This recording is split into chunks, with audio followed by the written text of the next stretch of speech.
Okay, finally got some more time to record another voiceover video of some training.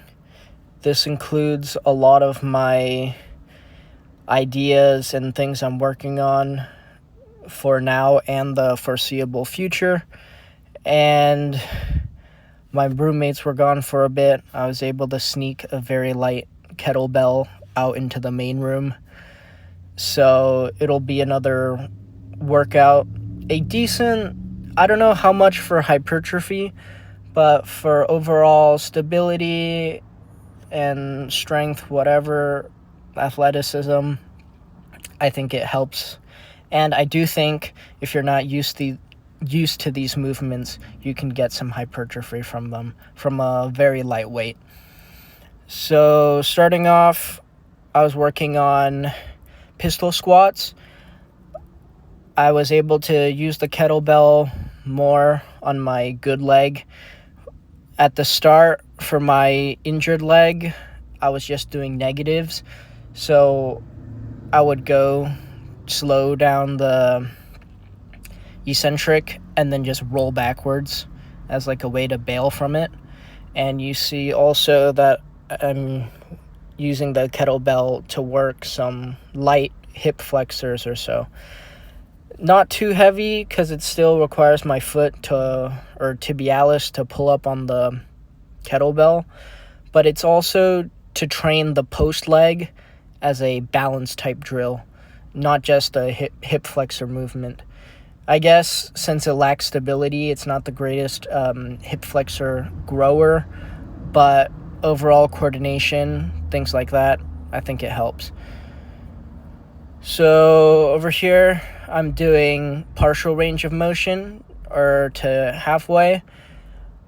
Since I was always able to squat ATG, like ass to grass, and full depth, I don't really like cutting it around the middle point or once I'm parallel, even though that there is a ton of strength benefits that you can get to squatting higher. And I do agree with the possible benefits of that rather than always squatting ATG. I think if you're not able to squat ATG, squatting more lower will be good for your knees. But I think the opposite might also be true, that if you're naturally just comfortable with squatting to full depth, using partial, or I guess it's not even partial in powerlifting standards, that a parallel knee angle or shin angle would be a reasonable amount of depth, or just squatting to parallel. But since I don't really like how I have to figure out where to stop to have like a repeatable repetition, I do box squats. I guess I should work on proprioception, but that's just something I like doing. So that way I will have like an actual physical stopping point. You can also see on the side I'm working on horse stance, isometrics. When I started the rehab, I was mainly working on isometrics, horse stance, a lot of wall sits. That's a good one. And you see I continue. On the side, we're doing hack squats, or George Hackensmith style hack squats. Very knees over toes with the kettlebell with a very slow eccentric. I've been doing these for a while, ever since I've seen Ben Patrick stuff, but I've seen the Pioneer do it again recently. And usually I just use a heel wedge, or I step on a plate or a brick or something like that to elevate my heels. But I think the balance is also very beneficial to practice, just as a coordination. You can see on the right that I'm doing more dynamic hip mobility stuff from horse stance. I've seen this done by sumo athletes. mainly on the Instagram and YouTube account Range of Strength. So that's some inspiration on that. And we have ATG split squats on the left. Might be a bit too early for them, but my knees feel pretty decent, so I'm just limiting that as I can. We're working on Cossack squats as well. Working on hip flexibility is something I think is important for what I'm trying to do, because if your hips are able to be mobile through space and you have that control, you'll be able to handle forces by aligning your hip to the direction of the force rather than taking the brunt of it onto your knees, which is something I'm trying to work on. On the right is a clamshell, bodyweight clamshell type movement that I've actually saw on the Range of Strength Instagram story. I don't think he has a direct video of it, but it's to try to work glutes. I learned about this movement back when I did some physical therapy for my knee, but as a young guy, I thought it was too easy or too boring, I guess, that I didn't spend a good amount of time just working on it. I do feel a decent amount of glute burn. I don't know if it's medial or whatever it is. Honestly, I'm not even sure how the movement itself works, as the contraction increases as I move the top leg, even though there's no, or the tension of the bottom leg increases as I move the top leg, even though there's no weight like going through it. I'm not really sure I understand. But on the left side, you saw me doing some knees behind toes, so some lunge isometrics. So just working isometrics, things like that. And onto glutes, I've also been working on these Copenhagen or reverse Copenhagen for both abductor glutes and adductors. I think also elevating the leg, there is this sideways force on the knee that's being held isometrically, so I think that force will be good for overall joint stability and maybe cause some tendon adaptations. At least that's what I'm thinking.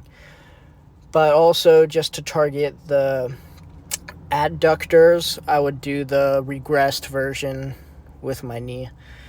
This leg post height isn't ideal. I think I can get more range of motion if instead of I'm on my elbow, I'm posting on my hand. However, that also changes how much of my body weight or like the angle of the force that's going through my leg. So I'm still experimenting on that. I think this small range of motion Copenhagen with weight is the most ideal with this couch setup. At least currently. It's actually weird. The school gym doesn't have a adductor machine, at least not in the main gym. I can't believe they don't have one. They have one in the side room, but it's closed for the summer. Now I'm working on calves. That's another one.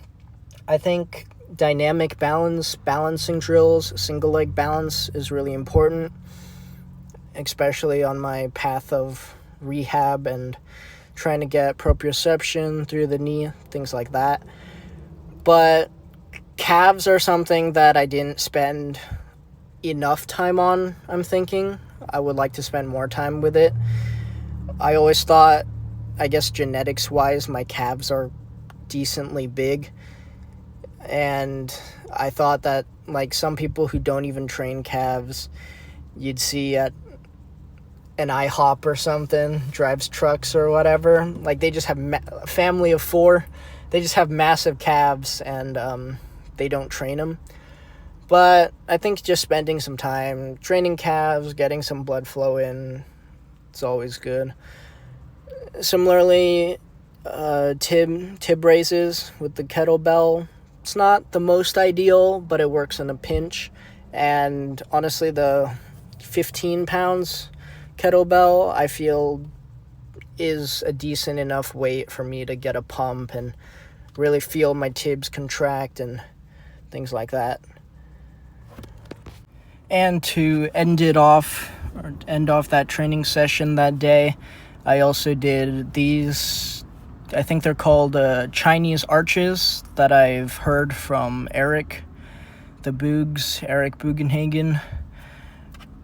A bit risky for the joint, as I feel a pretty intense hamstring contraction, and as soon as I let go of that contraction, I'm pretty sure most of the force would just go into my joint. But really training the contraction of the hamstrings to protect the leg, this is like a known injury or injurious position. So by training that, I think that's beneficial. Probably should have placed it earlier in the workout to not risk me losing focus. But I think it's pretty beneficial, especially for that hamstring contraction and for joint health. Similarly, landing hook kicks and the turning kick, you would land with your heel, so the force would be braced by this exact motion pretty much. So I just wanted to throw that in there. These are a lot of the things I am currently working on and a lot of the ideas that I currently have. Slowly pushing progress, pushing the pace. Right now it's still a bit too fast. I'll fine-tune things as I'm moving on. These are just some smaller supplementary type exercises that I'm doing when the roommates are gone with a light kettlebell. Most of these can be done with no weight, like just body weight. And if you're really limited in weights, you can get a decent stimulus with a very small amount of weight. But these aren't really the main movers. I'm still doing hamstring curls, leg extensions at the gym. Those are very important, as well as barbell squatting, deadlifting, barbell movements that is sometimes supplemented with sandbag instead of barbell, which I can make a video on in the future. And working on flexibility, working on balance, working on like feet capabilities.